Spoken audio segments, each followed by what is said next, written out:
ముందైతే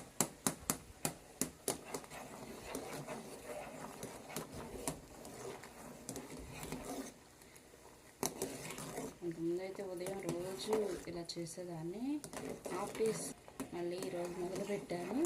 ఎన్ని రోజులు కంటిన్యూ అయ్యిద్ది అనేది మాత్రం చెప్పలేను. ఈరోజైతే ఈవినింగ్ చేస్తున్నానండి. ఇంకా రేపటి నుంచి ఉదయాన్నే చేయాలి. పిండి కూడా అయిపోయిందండి.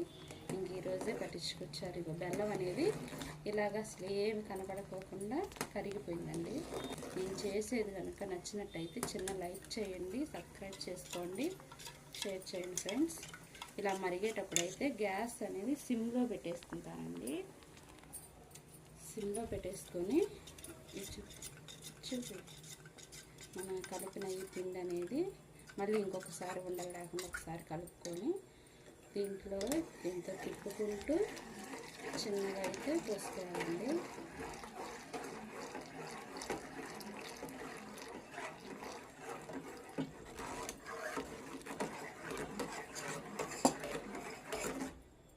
ఇలాగైతే చిక్కబడిపోతుంది.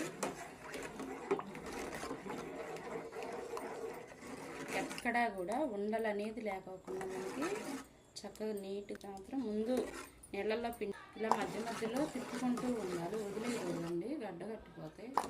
అనేది కింద అడుగంటున్నట్టుగా వస్తుంది. అలా కాకుండా మధ్య మధ్యలో తిప్పుకుంటూ ఉండాలి. మేమైతే పాలు బాగా వచ్చినాయి. డీప్ ఫ్రిడ్జ్లో పెట్టడం వల్ల గడ్డ కట్టి ఉంటాయి. తీసుకుంటాను. కొంచెమే కరిగినాయి. కొంచెం వేడివేడిగా అయితే పోకూడదు. ఇది మనకి రెడీ అయిన తర్వాత కొంచెంసేపు అయితే చల్లారనివ్వాలండి. లేదు ఇంకా కరిగినాయండి.